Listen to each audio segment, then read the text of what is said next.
Good evening. Good evening.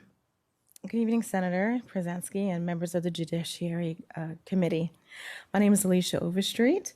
I am a mother, an advocate, a law-abiding gun owner. I hold a master's degree in forensic psychology, and I'm here to oppose Senate Bill 348. Being here today likely puts my safety, my reputation, and future or current economic opportunities at significant risk. Relating to gun rights, I've experienced ridicule with phrases such as me being a traitor to my race, a porch monkey, and even a house Negro. Senate Bill 348, Measure 114's legislative counterpart, perpetuates racist anti-Black sentiments deeply seated within Oregon's history by criminalizing a constitutional right that has increasingly been exercised by Black and disabled populations. The goal of Senate Bill 348 is not about saving lives, at least not in the way groups such as Moms Demand Action and Lift Every Voice Oregon portray or try to portray it to be.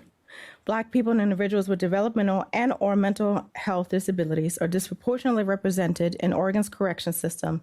Furthermore, Oregon now ranks 50th for overall mental health, down from 46 in 2022. SB 348 addresses neither, and in fact only perpetuates the criminalization of rural, poor white folks, disabled people, and Black folks, while using misleading data to advance a politically advantageous narrative by knowingly and willingly maintaining systemic harms. While I don't have to fear public lynching by KKK members, and individuals with disabilities don't have to fear being dumped and forgotten about in insane asylums, we must fear the ever-pressing government-sanctioned discrimination, segregation, and generational disenfranchisement resulting from the criminalization of constitutional rights based on the fears of small but well-funded groups who have no problem using young Black men and people with disabilities as their scapegoats to advance so-called gun safety laws, but do nothing to support authentic systemic changes to our economic and mental health systems.